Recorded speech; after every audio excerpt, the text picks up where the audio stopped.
Prove it. Wait, are you a robot? Man, what an exciting time. What an exciting time to be alive, and what an exciting time to call yourself an uncommon man. What's going on, family, around the world?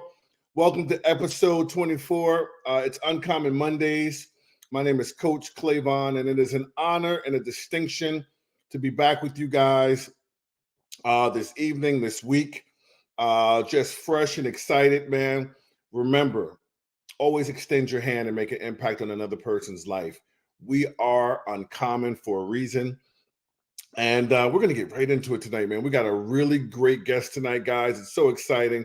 But before we get started with our guest, before we have this uncommon conversation, I want to introduce to some of you guys a gentleman I have a tremendous amount of respect for, the CEO and founder of Be Epic and the Uncommon Movement. A gentleman who is a global, icon, and someone who has a heart of gold, man. Loves to help people. Very, very wise, very intelligent gentleman, family-oriented, has a tremendous amount of integrity. I wouldn't want to share this platform with anyone else other than my partner, Mr. Dan Putnam. Bring him to the forefront. Dan, how you feeling this evening? Man, I'm doing fantastic. How about you, Clavon? Man, I'm blessed and highly favored, man. Everybody wants to know what's the word of the day. Man, just excited about everything we have going on. More and more getting done every single day. Trying to see who's going to pull it out at the end here. The last 22 seconds of the Pacers and the Knicks game one. So always exciting things going on. But Clavon, I'm just super excited about what we have going on. I'm excited about what we do every Monday. I just want to give a quick reminder. The whole goal of Uncommon is to provide the opportunity that allows every young man 16 and up the true chance of success. Success really comes in three things. First, it's a decision. The first thing that you have to understand is you are the one that decides if you're successful or not. The second thing is it takes opportunity.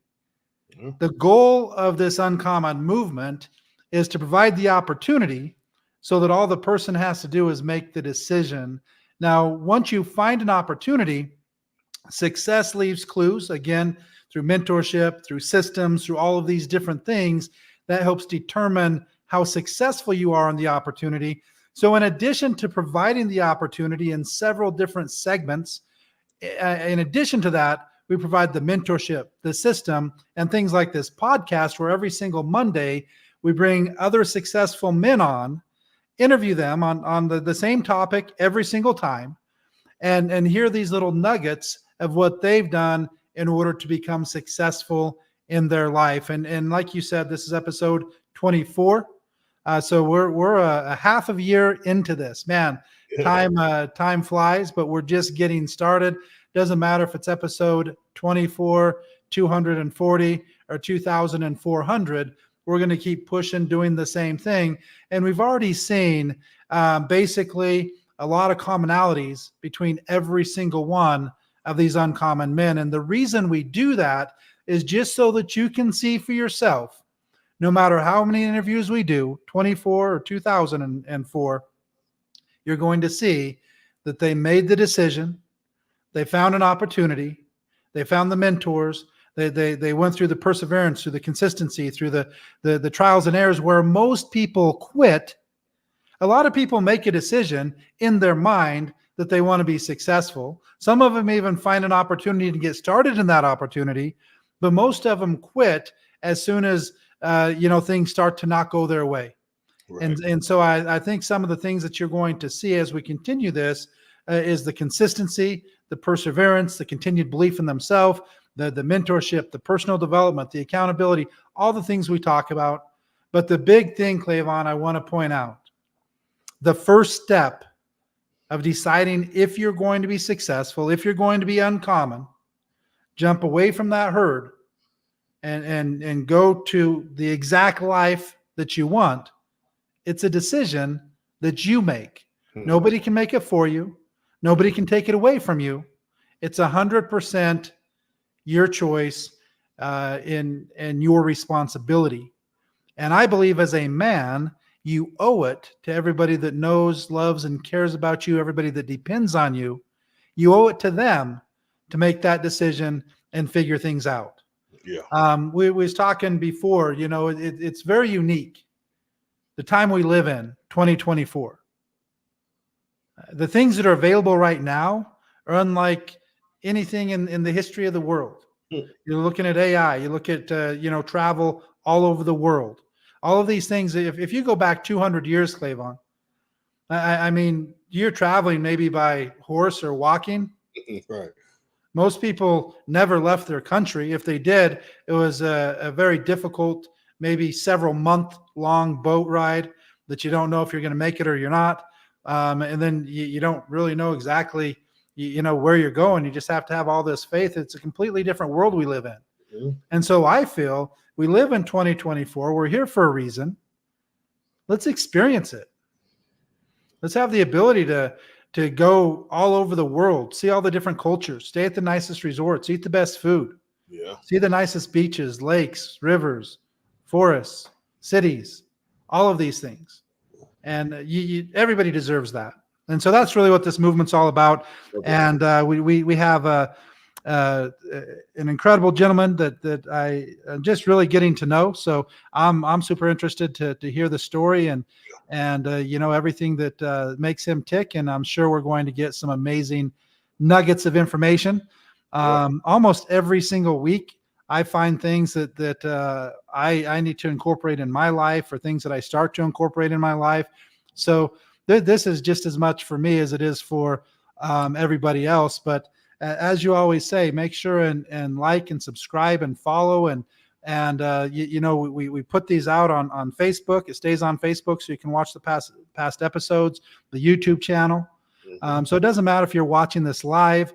It doesn't matter if you catch this 6 months from now or 6 years from now. We're going to have some awesome information for you every single Monday night. So Clavon, let's go ahead and bring on our amazing guest, Taz Smith. Let's get it rocking.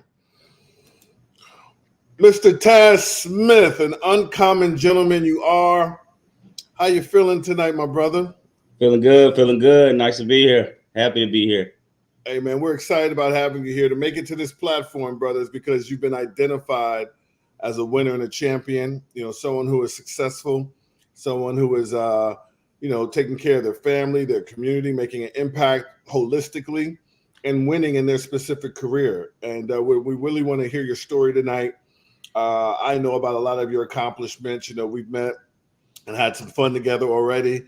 And I think the world is going to be inspired to hear your story. And we just want to jump right into it, brother. But first, Taz Smith, a little insight on your background, man. Just let us know, maybe where you grew up, how you grew up, what was your, childhood, community, environment, home life like, parents, and what kind of was some of the key moments that just sparked you on your journey through your adolescence? Let's just start there, man. Who is Taz Smith? Okay, cool. Well, I grew up in Shreveport, Louisiana. All right. So a very hard place to grow up in, and very hard to make it out for a lot of people. It's like, most of the people that I grew up with, it's either from it being 40 of us growing up together, running together, to only 6 of us alive or out of jail. Wow. Today, and I think 5, because one of us just passed away 2 years ago.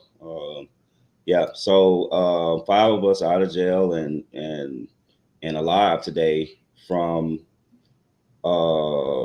that neighborhood, which is a neighborhood called Moortown. That's where we grew up from. One of the most dangerous neighborhoods in Shreveport, Louisiana as well. And just 5 of us alive or out of jail, being successful in life, got families and doing our thing, so that's a big accomplishment for me in life. To be able to reach 41, that's something uncommon from our group that used to run together. That's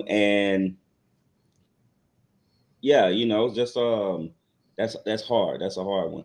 So I grew up in Shreveport, Louisiana. Um, I used to run in,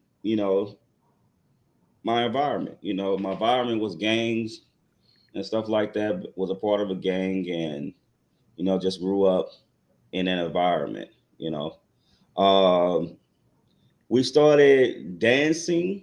I was one of the best dancers in Shreveport, Louisiana. Danced in some dance videos like A Baby, 3 6 Mafia videos. Got a chance to open up for Master P, Lil Romeo, Mystical. We traveled a little bit dancing and stuff.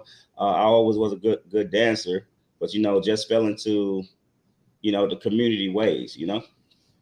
So that's some of my background, but always had a talent. Good basketball player. Played for and one for 2 years. Traveled with them and stuff. Just had a lot of talent, but didn't really have the guidance to kind of know what to do with it in life. So. So. Taz, I barely ever even ask a question or interrupt when a person's telling their inaugural story. We usually kind of wait, but I kind of feel like this is great segments the way you have it. And I just want to jump out there and just ask you because we had a chance to go to the baseball game and hang out a little bit, and I just saw you as like not just a gentleman, but just a like real soft spoken, confident, laid back, just cool guy. You know what I mean? Like I know the trenches. I know I know a little bit about the streets myself, and just don't see that that aggressive, rude or over just ghetto type of. There's none of that in you, and it makes me think because people are going to watch this, and I already think I know the answer, but I want to ask you, for someone who obviously was raised well by his parents. Because you can't fake being a gentleman. You can't fake being having manners or being kind and having good positive energy. And you're coming up with that in the community, and you can dance, and you can, you have all these talents. What really drove you toward the gangs? Did you feel you had options, knowing that it wasn't, I don't know, maybe your true nature, or were the gangs doing some positive things? Like what was it? Pure pressure? What drove you into it so thoroughly, knowing that it really didn't meet your nature? It doesn't sound like it. All right. So with how my life went, right? I used to stay with my mom, and I had like a oh man, we're gonna get deep, huh? I was abused by her boyfriend, growing up and stuff. And sometimes he just used to beat me because I wasn't his kid and stuff.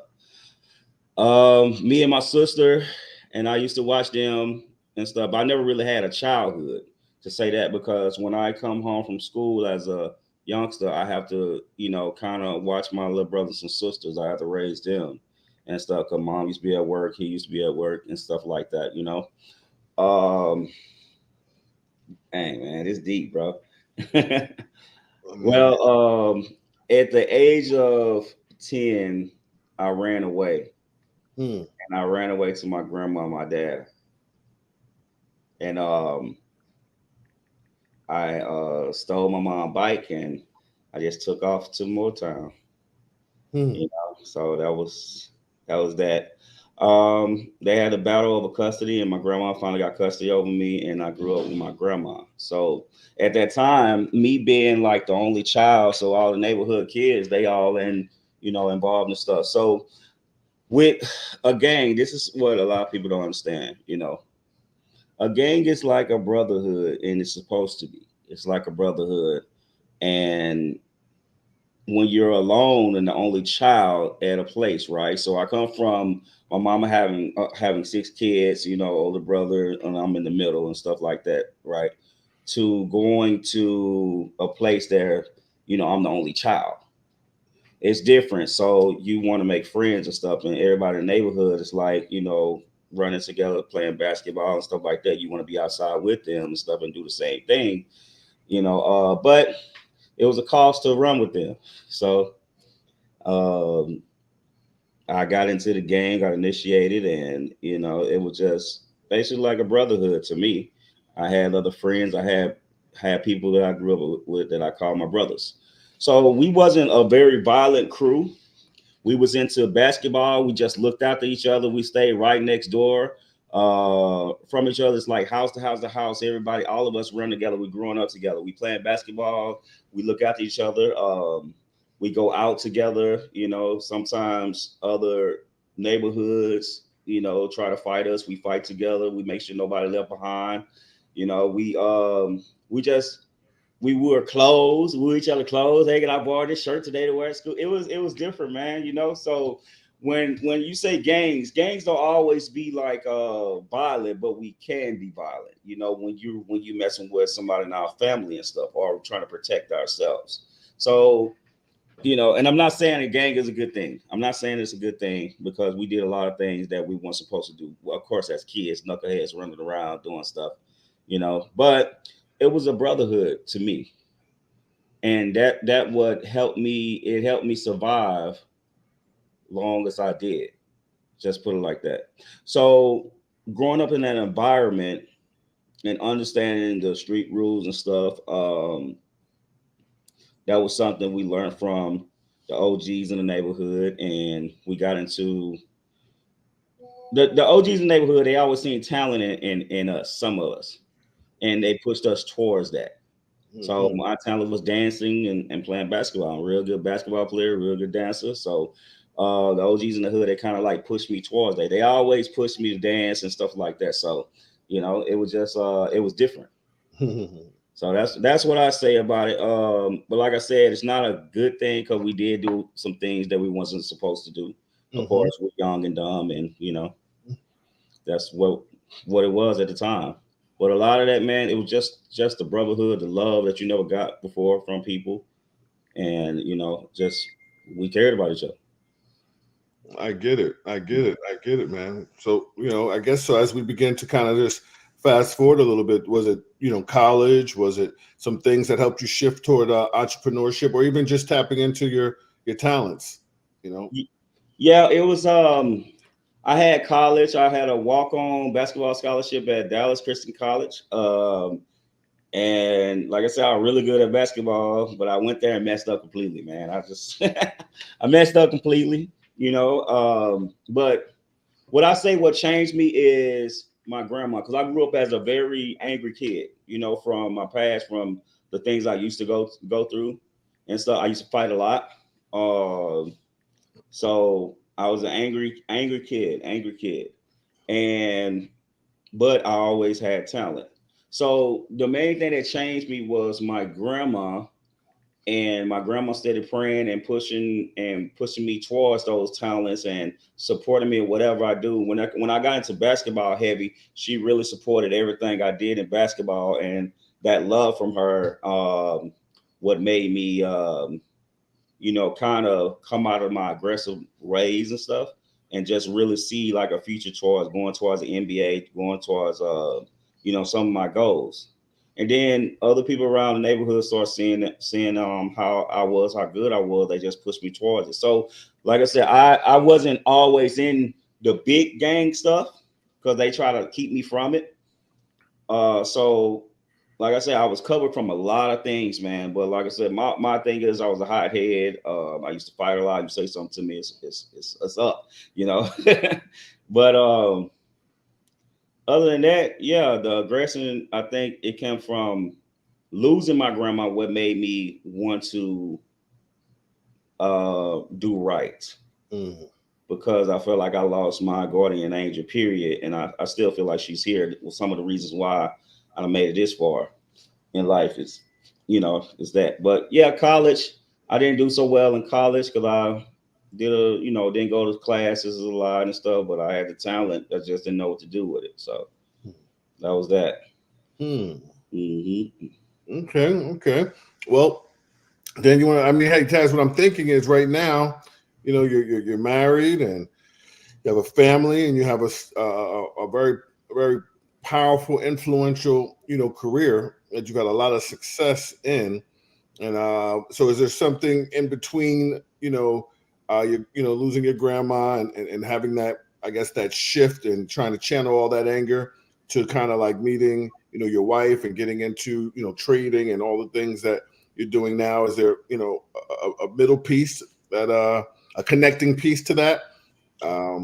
Yeah. So me and my wife not married yet. She's getting married this year though. I'm gonna marry her this year, man. She's like one of Congratulations. my dreams. Yeah, appreciate it. So, you know, I already look at her as my wife. So that's what that is, man. Far as like the transformation, right? Well, the transformation come from my kids, you know. I have an 18-year-old daughter. She'll be 19 in the next week or so, 2 weeks. And I have two little boys. You know, one of them is 17. The other one is 16. No, he's about to turn 18. She's gonna turn 19. Yeah, something like that. So, what made me change completely is wanted to be a role model to them because I seen my boys, the ones that grew up with me. My daughter kind of met me for the first time in life when she was 15. You know, but my boys, I've been there from the time my son was 1 years old because I met him when he was one, and then I just stayed in their life. You know, I couldn't let him go like that. So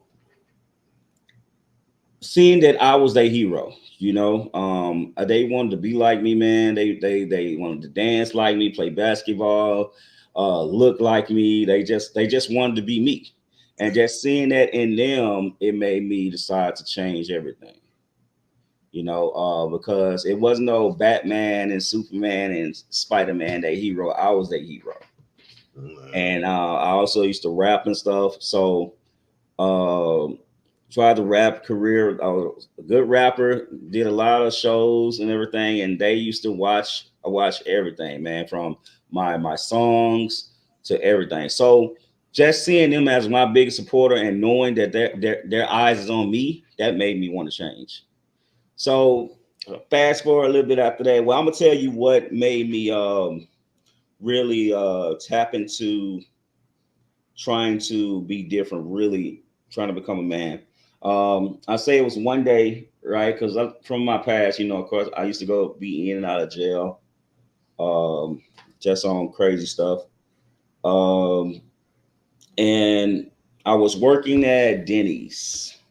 Yeah, Denny's, right? And I was going to get my check, and I had my youngest boy with me, and we walked in and get the check and stuff. Everybody love him at the job and stuff like that. So we walked, everybody have fun. They picking him up and holding him and stuff. But then we walked out. 3 police officers was coming in, and when they walked in, my son looked up at me and said, "Dad, is they coming to get you again?" So at that moment right there, man, I can't tell you how hurt I was to hear my little baby say that, man. My little boy say that to me. And that day, I just really decided to change everything. So after that night, I just got on my knees and prayed and asked God to change my ways and reveal things, to me and guide me, and always question them like, I got all this talent. Why don't I know what to do with it? Why haven't I made it yet? So after that day, things just started happening. I didn't pray before. I grew up in the church, but I got away from church for my own reasons. It's not like I didn't believe in God. I knew it was God. I just didn't call on him as much, but then when I did turn my life over to him, he started working through me. That's really the story. It was God that changed everything with me. So from me having kids to praying that night and waking up, and things just started happening, man. Things just started revealing itself. And then I say like a week or two afterwards, one of my old basketball teammates came in the job I was working at, and we sat at the bar and talked and stuff. And he was doing real good in life. I asked him what he do. He showed me a couple of paychecks, and he said he was in network marketing. So I was like, man, yeah, let me try this or that. So I started out with a program that costs $40, man. $40. You tell somebody about they join for $40, you make $80. All right. I ain't gonna say the name of it. I think a lot of people might know. So I started out with that, and I seen that it was real. You know, at the time I ain't have the money to even start. I asked, well, I had money to start, but I didn't know nobody. I called 3 of my cousins and told them, you know, hey, if y'all pay this, and if it don't work, I'll pay you back. If it do work, I'll pay you back. And they did it. And then next week I seen that I got a paycheck, and hey, the rest was history, man. That I made I think $100 and some from them 3 signing up. And then after that, I seen it was real. I went hard in the second week, man. I made $1,400. I quit my job right then and there. That was it. And ever since then, man, I've been in this industry. That was in 2013.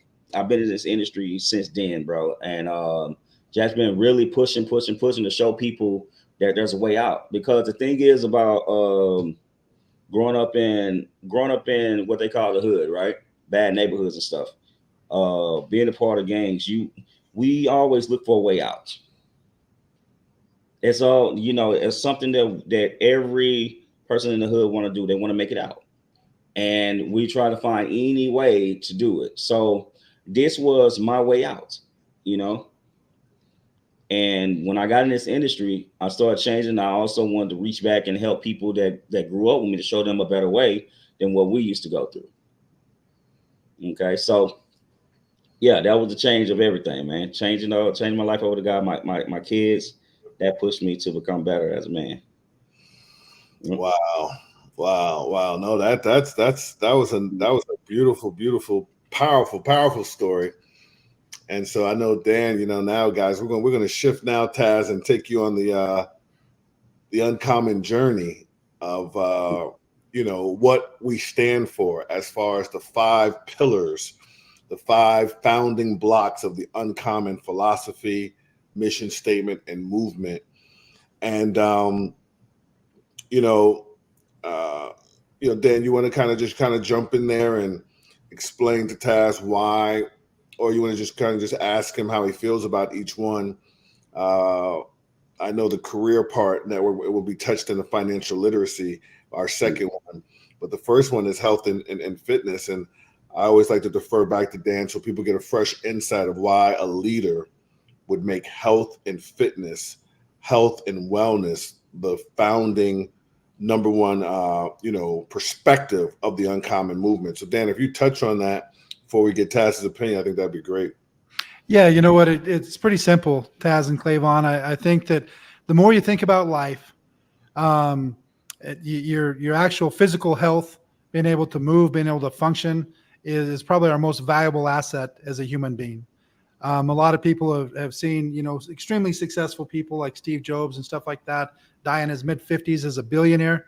And I guarantee you, he had to given up all of his riches just to get his health back.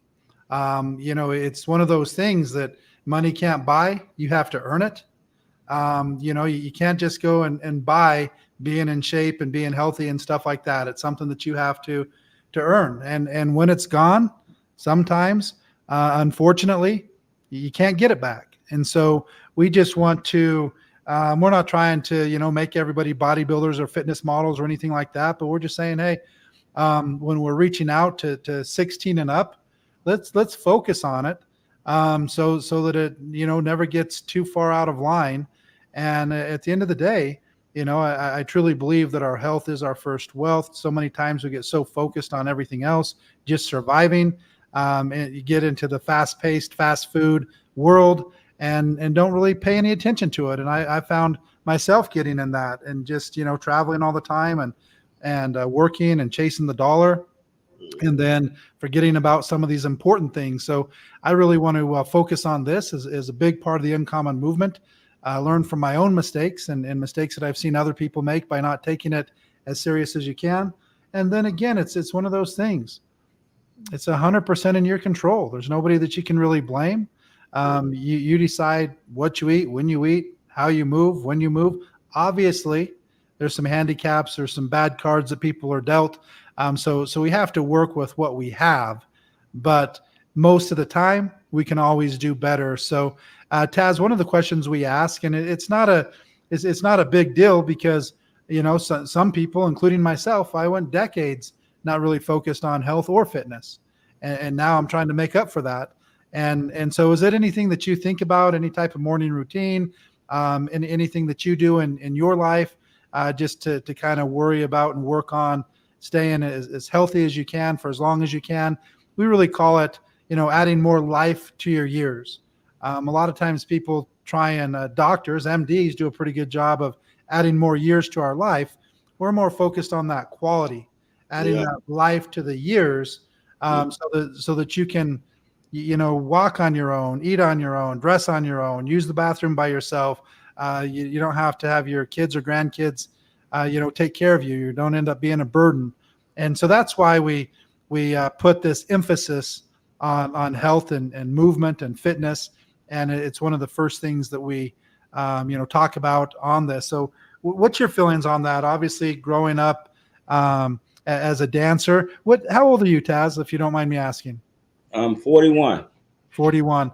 So I was just curious because it's just a little bit of insight. I'm almost 10 years older, so 9 years older, so didn't necessarily grow up in the exact time, but I remember still, I got way into breakdancing when I was young, watching break-in and all of those. They may be a little bit, but every single day we carried the cardboard to school with our little stereo and stuff like that. And my parents worked at a furniture store, so in our basement we had an unfinished basement, and I had all the cardboard from the big furniture laid out and all taped together. So we had a whole section. So I actually won talent shows, state, local, state, and even regional. So I didn't go quite as far as you.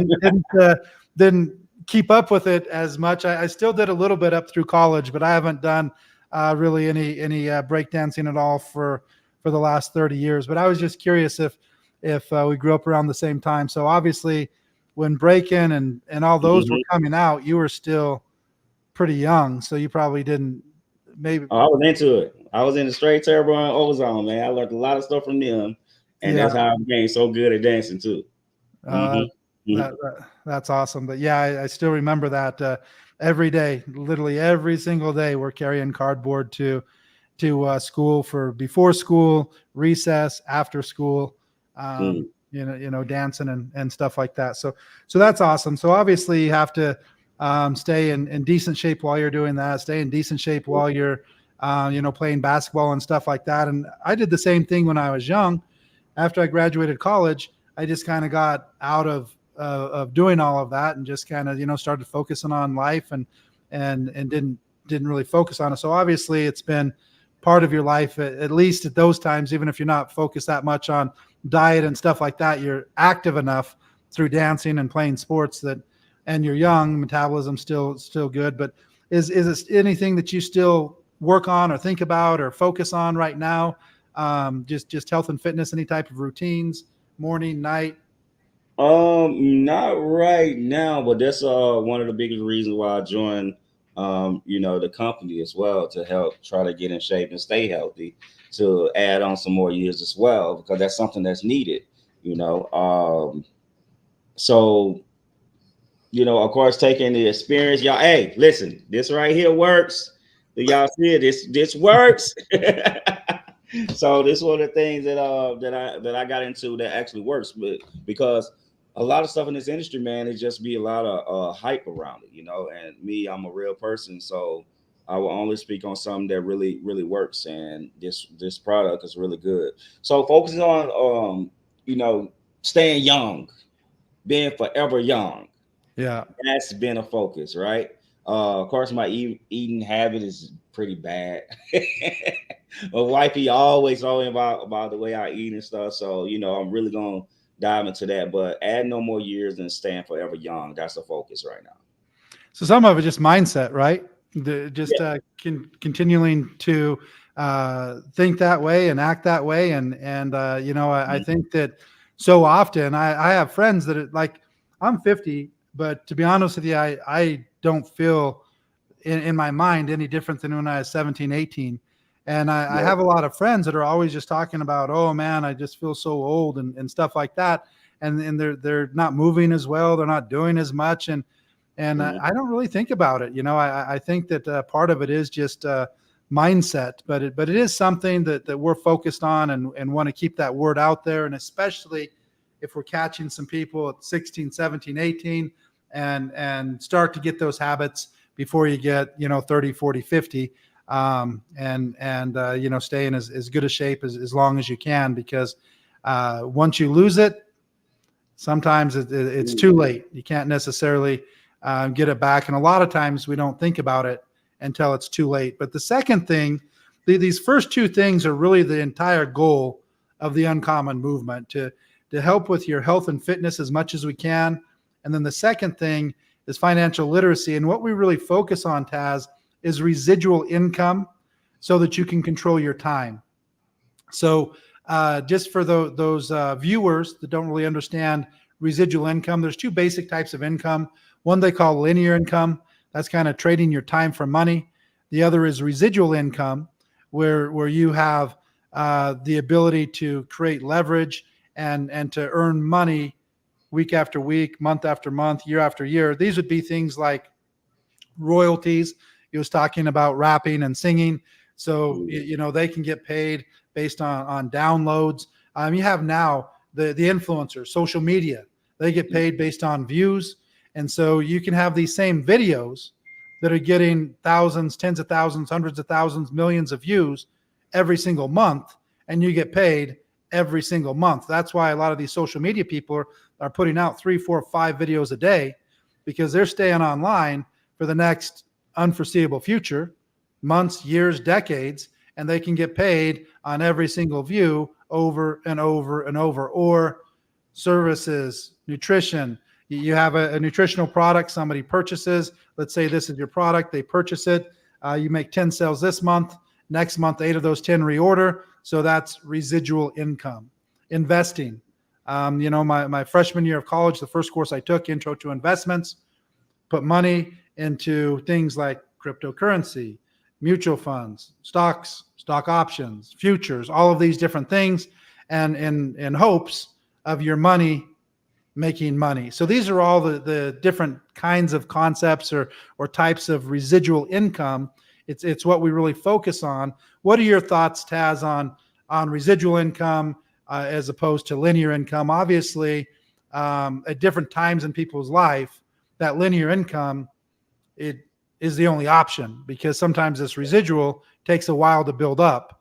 But we really want to focus on, as early of an age as possible, that people start to look at the bigger picture, the residual picture, so that you're not always working 40, 50, 60 hours a week for somebody else on somebody else's dream, that you can, over a period of time, whether it's months, years, or even decades, you can create something that pays you day after day, week after week, month after month, year after year on work that you've done previously, either money that you've earned previously, or whether it's real estate, selling a software, selling a service, selling a product, getting views on social media, creating music. The sky's the limit, but we really do focus on this residual income and educating people on the difference.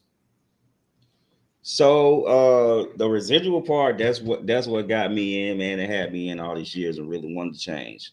To find out that there's something out there that exists that can pay you way more money than, like, what if you didn't make it to the NBA, NFL, or the rap game or anything, y'all. This industry was a savior, because in those fields, some of those fields I felt like a failure because I made the wrong decisions. All right. This industry helped me become better. I ended up getting mentors, and then I found out I could make millions in this industry from helping other people. The key thing that got me was I always was people, like a person that like helping people. I'll give you my last. If you know me, you know me. But being able to help other people and myself to put them in a win-win situation, that was it. So the win-win situation was very huge, and also getting paid for helping other people. All right. So when I got in this industry, y'all, I seen that people was willing to listen to me because I'm a person that people can relate to. I come from, somewhat built from the same cloth, and being able to be an influencer in this industry, man, it was huge. So that residual side, that would change my life completely. I'm able to live off straight just off this industry alone. And then I'm also able to meet so many different people from everywhere. These type of people, like meeting y'all, there's no way I can meet y'all where I'm from, if I wasn't in this industry, right? So the big thing is the residual part is very good, but it's the people that you meet and the lives that you can change in this part. So yeah, the residual part is amazing, man. Pushing a product to people that can help them and getting paid from it. You're able to do this time in and time out to make your own paycheck, basically. It's nothing that's better than that. It's powerful, very powerful. Taz, let me ask you a question before Dan rides you into the next third pillar. Just while we're here at Financial Literacy, and we're here talking about residual income and the power of network marketing. Can you give us a little overview on, what company did you have you don't have to use the name of the company, but the industry where you had your breakthrough, where you finally saw, man, I feel like a success. I'm making X amount of income per month or per year. This is really working for me. Beyond that $1,400 second check. What company did you have? What moment did you have your breakthrough with the finances? You saw this as a real, you were really grateful. Like, man, I'm really making money now. All right. I can say the name of the company, right? It don't exist anymore, right? Yeah. All right. So here we go. Okay. So my first start was MCA. Y'all, MCA, that showed me, okay, I can make my own money, make way more than, at the time I'm growing up, all jobs were $7.25 an hour, right? It's enough to do a little something. You'd be lucky to make $400 to $600 every 2 weeks or so.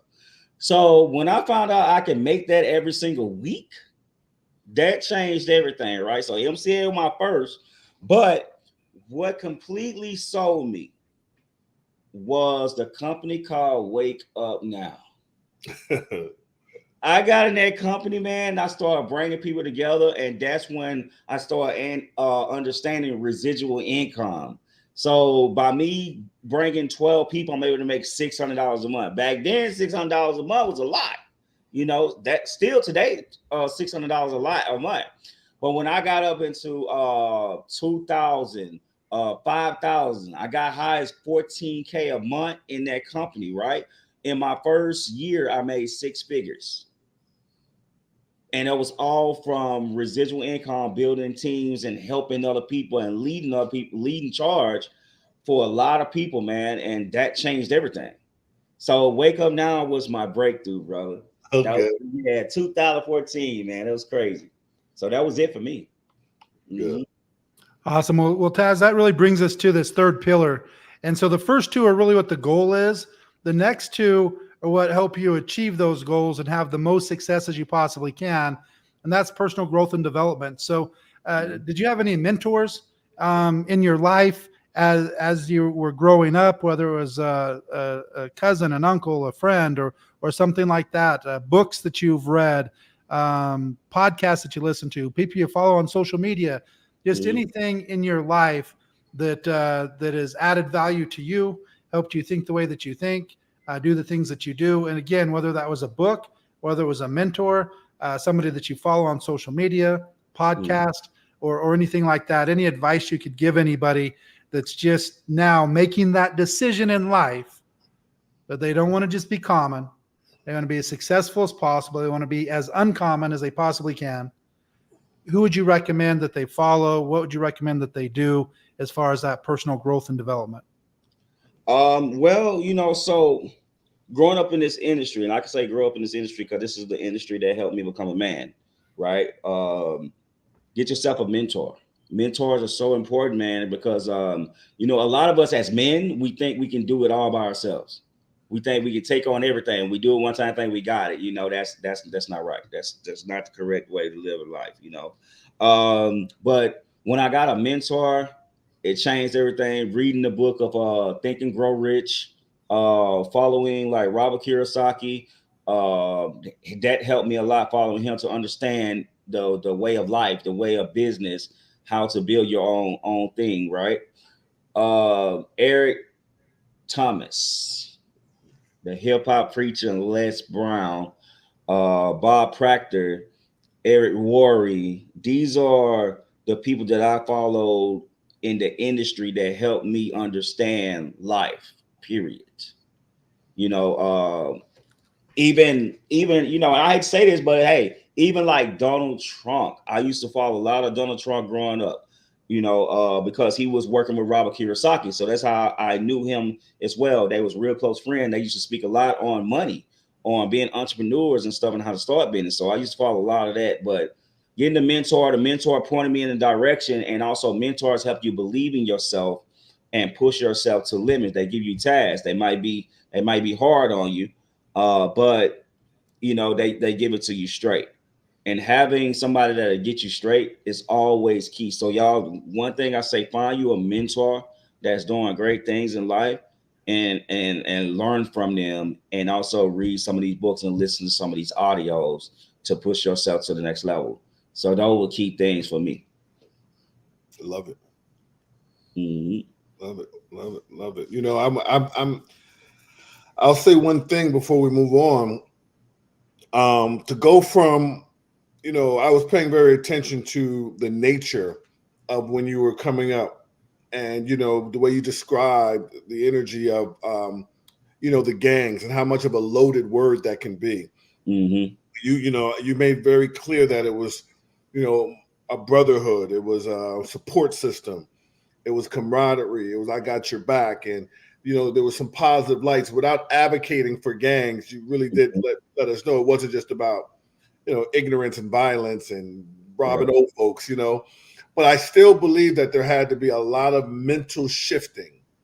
Like I would have to know that you had to spend a lot of time with mentors, reading what you're watching, what you're listening to make that transition once you got into network marketing. You've always been a leader, but how you communicate, you know, how you serve others, you know, how you just have like thinking really, really big. I mean, those are some of the things I could imagine personal growth and development and the mentors helped you accomplish, you know, and I'm sure you're still sticking to it. And, you know, I always say to Dan, I said, I've never seen any successful movement in history succeed without the power of accountability. And as you were mentioning with the personal growth and development, having a mentor can help you, give you tasks and stay on you and give you that tough love. And I'm sure you saw that in the community with with those that said, no, hey, Taz can dance. Taz can play basketball. You know, Taz got special gifts and talents. So it's nice to know you had those mentors. And I know the accountability started way back then with your grandma.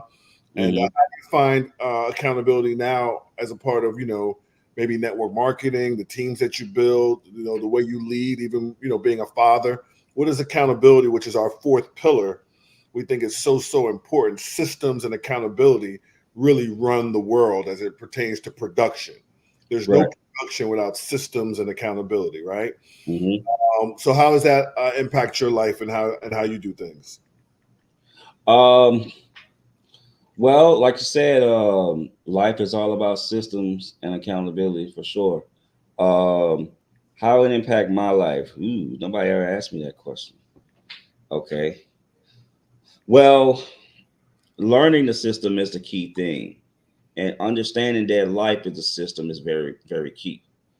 Because there's no way you can move through life without having a system way. The way we was raised was a whole system. You know, you grow up, the first thing you go to is preschool, then you go to kindergarten, you graduate, go to middle school. Like that whole process is a system. We've been trained as systems. You know, we've been trained a system our whole lives. How we plan our day as a system, so having this, like I say, I ain't nobody ever asked me that question, so I wasn't prepared for this one. So touching on having a mentor, going through personal development to change into something more is key to that too, because you got to be willing to push yourself, elevate yourself to a whole different person. So the person I am today, like if you look back from when I started to where I'm at today, I don't even sound the same. I don't talk the same. Like I move different. I feel better about myself. I love the man I have become versus the person I was growing up.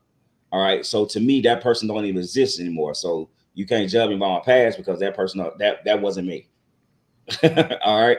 But man, this is a tough one, y'all, for me. But creating systems, I can talk on creating systems, right? Once you learn a system that works for you, I learned how to create a system for others to follow and hold them accountable for their success and push them to the next level as well. By me pushing them, it helped me learn more about myself as well.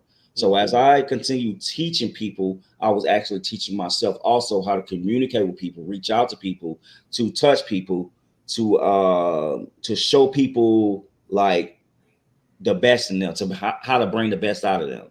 Mm-hmm. So having that, I say that's one of the biggest things to say about building systems and being in the system and holding accountability. That's what I can say. I had to come up there right now because I ain't know I would be asked that, man. So I've never been asked that before in life. So I'm like, oh, that was a good one. All right.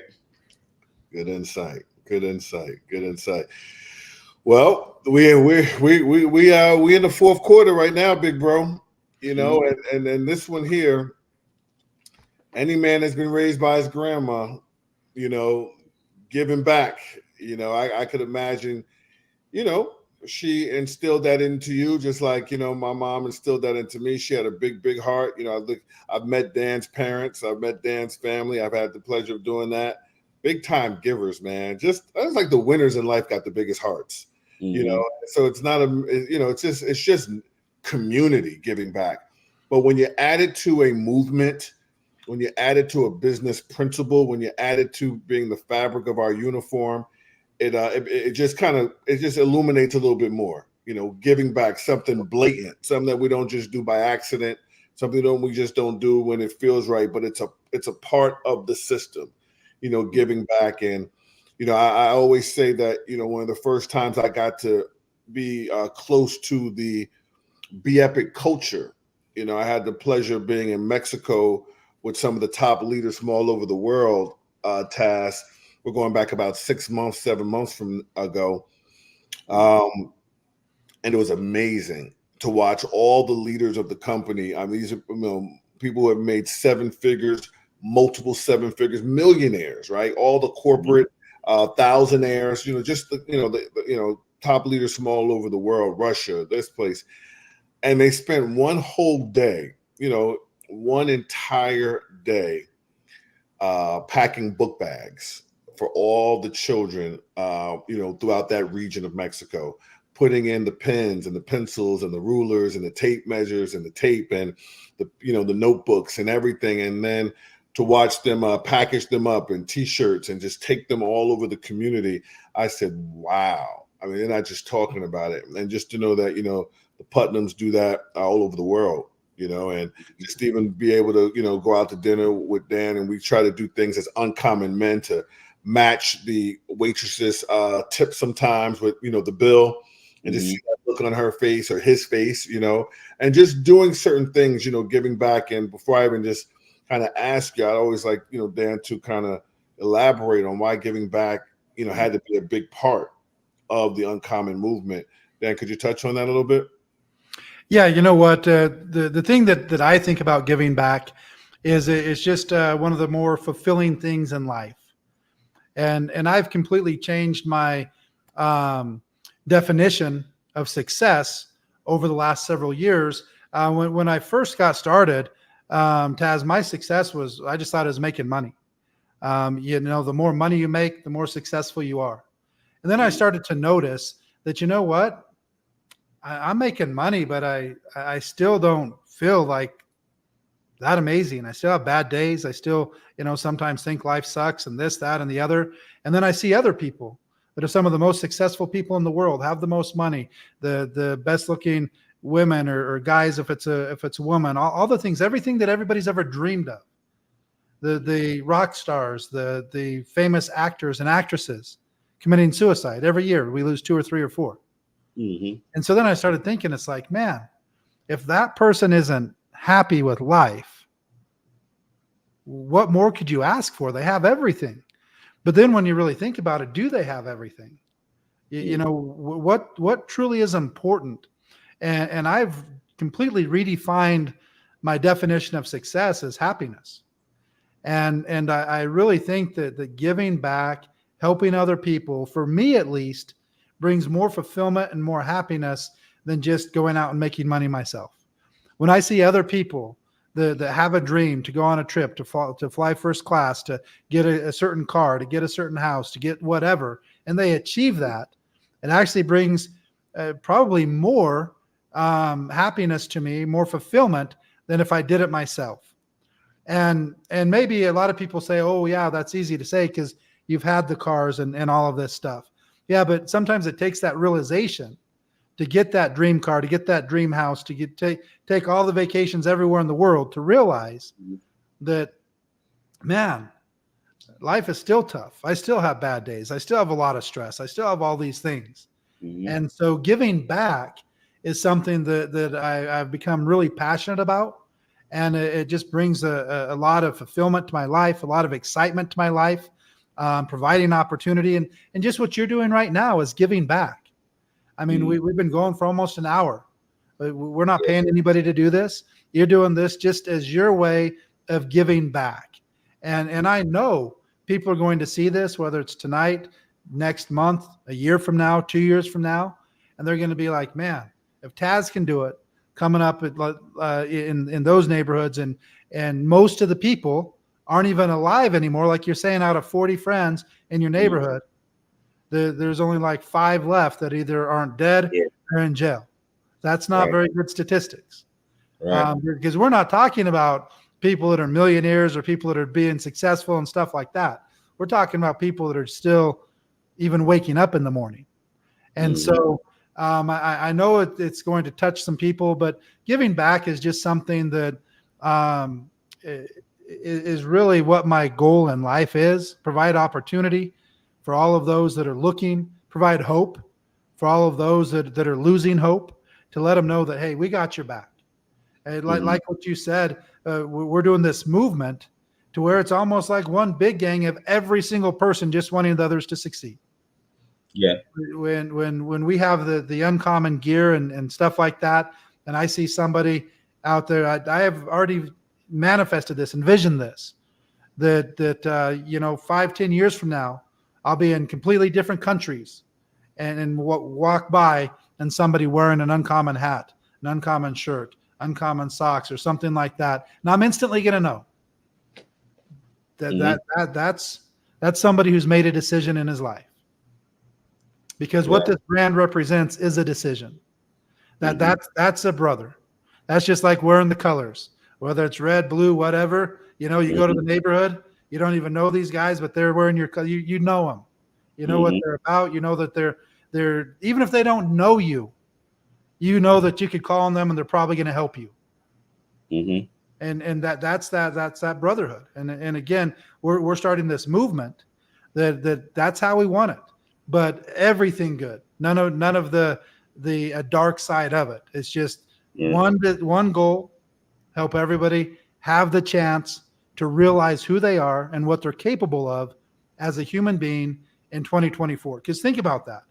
As a human being in 2024, with a worldwide economy, with people making millions of dollars from their cell phone, we are capable of so much. But we have to have the opportunity. We have to have the mentorship. We have to have the, personal growth and development. We have to have the systems that somebody can hold us accountable to. I love how you mentioned that, talking about the systems, because without a system, what do you hold somebody accountable to? How do you know if they're doing it or not doing it if there isn't even a system? Right. So, the systems pretty much have to be in place to even have accountability. Whether it's like a McDonald's franchise or a Starbucks franchise, all they are is systems, but they have that system that they hold all the franchisees, the owners, the franchise owners are held to follow the exact system or they lose the franchise. If you look at the Army or the Navy, the Air Force, Marines, they all have a system that they hold everybody accountable to because people's lives depend on it. They depend on you following the system. They have to be able to count on you doing what you say you're going to do. And so anyways, the giving back is just kind of that icing on the cake to kind of ground everybody, to let everybody know that, hey, it's not just us. It's every human being needs a smile, needs a helping hand, some information. It's not all about giving money. It's giving time. It's just being nice. We have a saying that is always leave them better. And in turn, you'll always leave them better. So in every situation, when I'm talking to somebody, when I'm dealing with them, if I have a goal in my mind that I want to leave them better, make them smile, make them laugh, make them whatever, just realize that it's a good day, then I'm going to become a better person doing that. And so those are just the types of things that we're all about with this Uncommon movement and this podcast, Uncommon Men. So what are your thoughts on giving back? Is it something that you think about, something that you obviously you participate in? You're on this call, you're giving back information and stuff like that. I know you do trainings all the time, and you're not paid to do those trainings. You're doing them for people all over the world. And so I know you give back, Taz. I'm just, is it something that you've always done? Is it something that you think about? Is it stuff that you have, more plans on, or what's your feelings on giving back? That was some talk from my grandma, giving back. So, being raised by her. So that was installed in me for a very long time, but giving back now in this industry is to give people hope that went through the struggle in life like I did, had it hard in life like I did, and came out of. I want to show people that no matter where you at, what color you is, what size you is, who you are, or what position you might be in, there is a way out and a way to go to the next level and push yourself to become as big as anything else. So the number one thing I say about giving back is you have to find yourself first. You have to learn yourself, understand yourself, and know what you really want. So just letting y'all know, I am going to definitely be a part of this movement as well. That's something I stand for anyway. So I'm definitely going to be a part of the Uncommon movement, and y'all going to see more of this as well with me in my for my audience as well.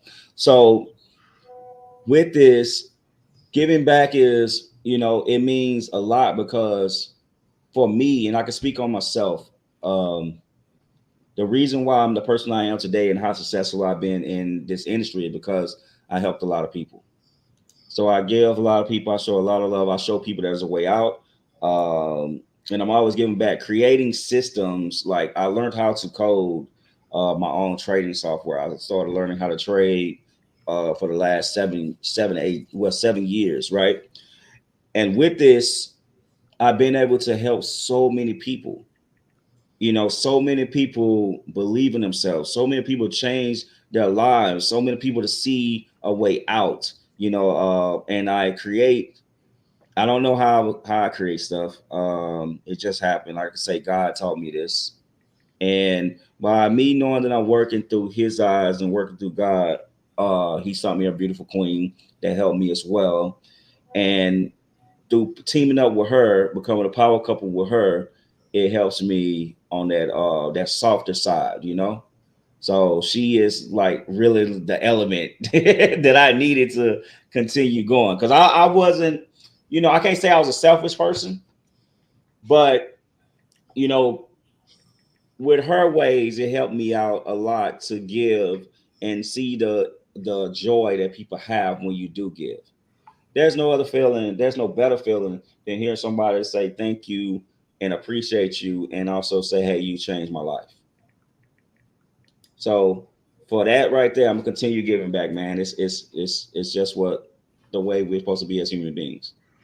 Well, I love what you brought up earlier, Taz, that you have to take care of yourself first.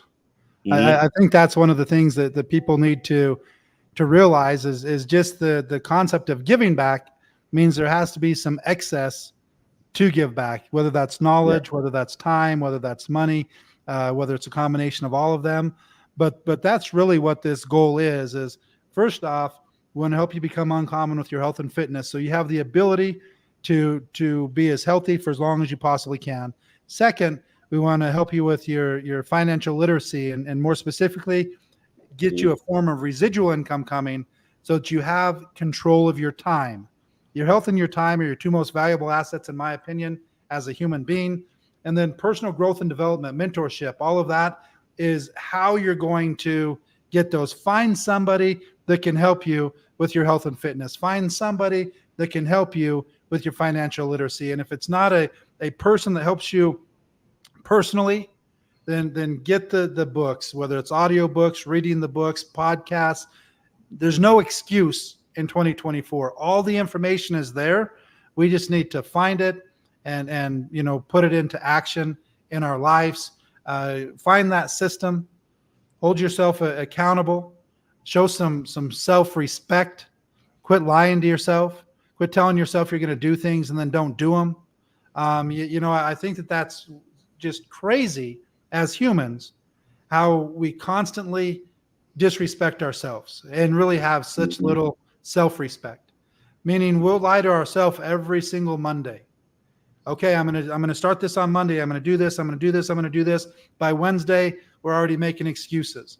We typically don't even do that to other people as much as we do to ourselves. And so finally, make that decision once and for all. Make that non-negotiable agreement with yourself. Just quit breaking promises to yourself. And then once you have all that under control, there'll be plenty of opportunity to give back. And I love the concept that every single person should have the goal to become a millionaire, not to have the $1 million, but to become the type of person that you need to become to be worth $1 million, to have that perseverance, to have that self-respect, to have that consistency, to be able to follow a plan, to be able to do what you say you're going to do. That's worth more than the money itself. And the same thing with that health and fitness, not just so you look better in a bathing suit, have more confidence in all of that, but to become that type of person that perseveres, that doesn't give up when it gets hard, that stays consistent, that does all those things. It's really the same things in different areas in your life. You can be successful and make a bunch of money and not be in good physical shape at all. That's a fact. You can be in great physical shape and not make any money. That's a fact. But what we're saying is why not do them both? Because it's really the same principles. It's just different actions. But if you have a lot of money, wouldn't it also be better to be as healthy as you can so that you have the more opportunity to enjoy it? And the same thing, if you're in great shape, wouldn't it also be nice to be in great shape financially and have control of your time so that you can enjoy it? And that's really what the goal is just to get people to have the best life that they can so that they're saying, man, life is absolutely incredible. I love it. I can't wait to wake up tomorrow and the next day and the next day and end all of this, these people that it's like, life sucks and then you die. The number one cause of death in males 45 and under is suicide. We want to show people life is absolutely incredible. The experiences that you can have in 2024, and it's your decision to become successful. Nobody can hold you back. It doesn't matter how bad of upbringing you've had. I mean, so many people, Taz, in growing up where you grew up, with the stress, with the circumstances and all of that, so many will use that as an excuse of why they aren't living the life of their dreams, of why they can't, have all the experiences. It's because of this, it's because of that. But yet there's people that have had worse upbringings than you, that are ultra successful. And you're a perfect example. I mean, there's a lot of people that went through the same things as you and use that as an excuse for them not being as successful as they could be. But at the end of the day, it's a decision. It's not going to be easy. And if it was easy, then there wouldn't be the joy of getting there. So it's one of those things that I found you have to change that mindset so that you're glad that it's not easy and you're up to the task. It doesn't need to be easy. You've already done hard things. You've already proven that you can do hard things.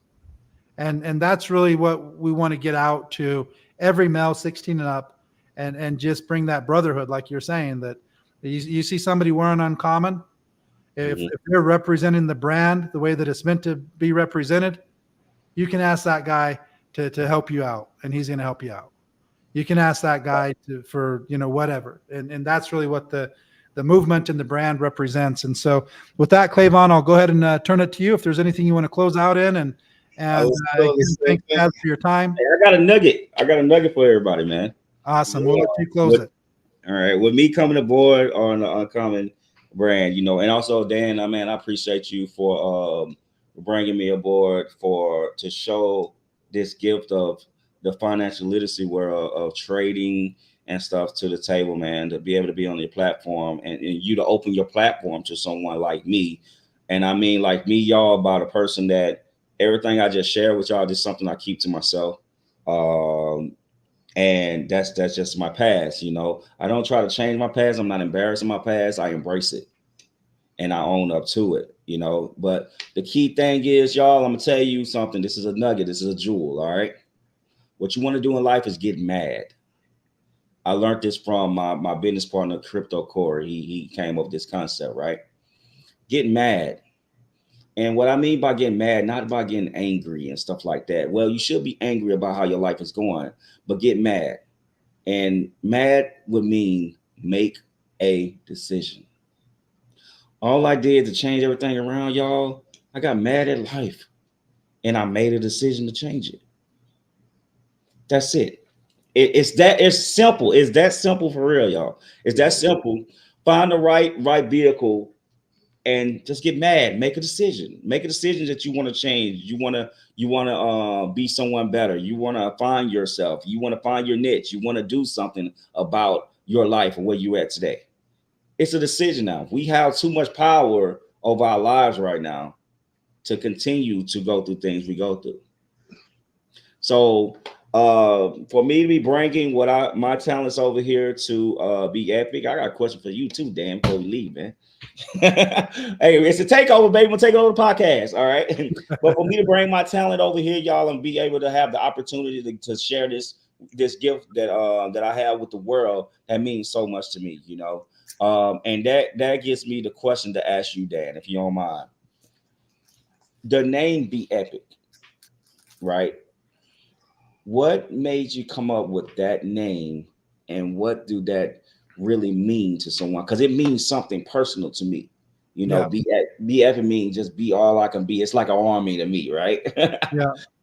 It just means it's empowerment to me. It's like, oh man, I could just be incredible every single day. I can do something epic. Like one of my biggest goals in the industry, and I'm going to do it right here in Be Epic, is to help create 1,000 millionaires.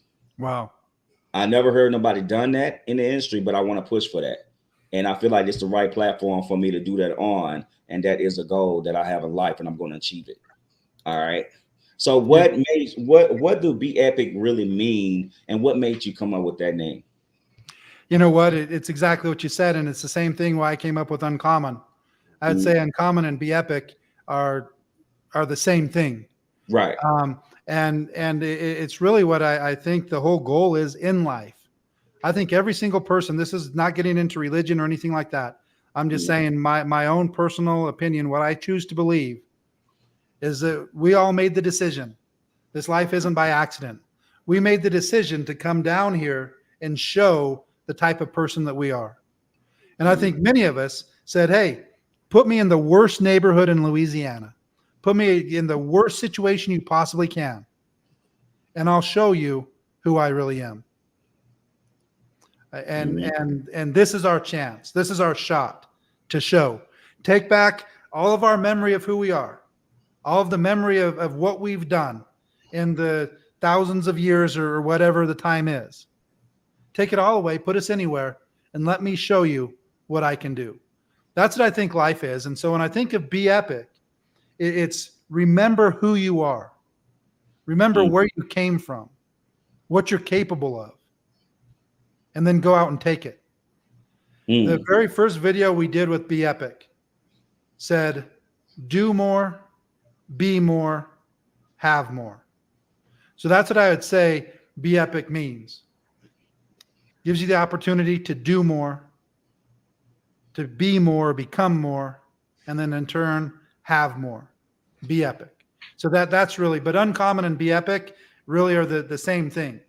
It's realizing who you are, where you came from, what you're capable of, and make yourself proud. I love it, man. And uncommon, man. It's uncommon for someone like me to be able to make it in this crazy world. You know, it's uncommon for people to have belief in themselves to become millionaires. It's uncommon. Yeah. It's uncommon to know that you have people out here in the world that's willing to mentor you for free. Yeah. You know, and push you to the limits that somebody you don't even know. But building that brotherhood, man, I think it's a real good concept. I am all aboard on this. And I'm willing to push this with you. Awesome. Clavon, what do you got besides the Knicks pulled it off and the Nuggets have dug themselves in one hell of a hole? Here's the deal. 26 points back. If you think about it, if you really think about it, what's happening in the NBA is very symbolic to what we're advocating in life. For the Knicks to win a playoff series and then win the first game of a second series, I mean, come on, this is not normal, you know. And for the Minnesota Timberwolves to be kicking Denver's butt this way, it's not normal. But I think my Lakers. Well, we're doing, yeah, they can forget about it. But Taz, what's happening right now is the unnormal is becoming a new normal, right? It's the evolution of life, the changing of the guard, and what we say is uncommon, we're not going to stop until it becomes common, you know, because what, in my humble opinion, as we close out, what Be Epic is and what uncommon is, those words, it's all our birthright. Yeah. Somehow we forgot that wealth and abundance and dominion and greatness was a birthright. And we have to come together as a coalition of men to wake up men all over the world and remind them that, so we can lead properly. And that's what we're doing. And so this is the Uncommon Gang, you know, and this is a gang that I'm proud to be a part of, because we're going to bring out the best of each other and just keep extending our hands, man, and making an impact on people's lives. So that's really where we are right now. So guys, if you enjoyed this podcast, you know, Taz, thank you for being transparent. You know, thank you for being vulnerable. You know, there's a couple of moments where I just kind of saw, you know, you just, you know, maybe first time expressing certain things publicly, but you know, your glory is in your story and you got to keep telling it, because there's always going to be somebody listening saying, if he did it, I could do it. And guys, you know what I mean? Each one teach one. Share this podcast. If you watch this on social media, share it. If you watch it on YouTube, subscribe to the channel, like, continue to leave comments, man. And we're not going to stop. Next Monday, we'll be back with another uncommon gentleman to plant more seeds of success and to be more of an inspiration. So this has just been awesome, brother. So thank you, Taz, for joining us. Dan, as always, man, it was awesome. You know, just it was a pleasure, brother. And we came, we saw, we conquered. Awesome. So, Thanks, guys. World, everybody, Thanks, Tom. blessed, and we will see you next week with another Uncommon episode. Thank you, Taz. Thank you.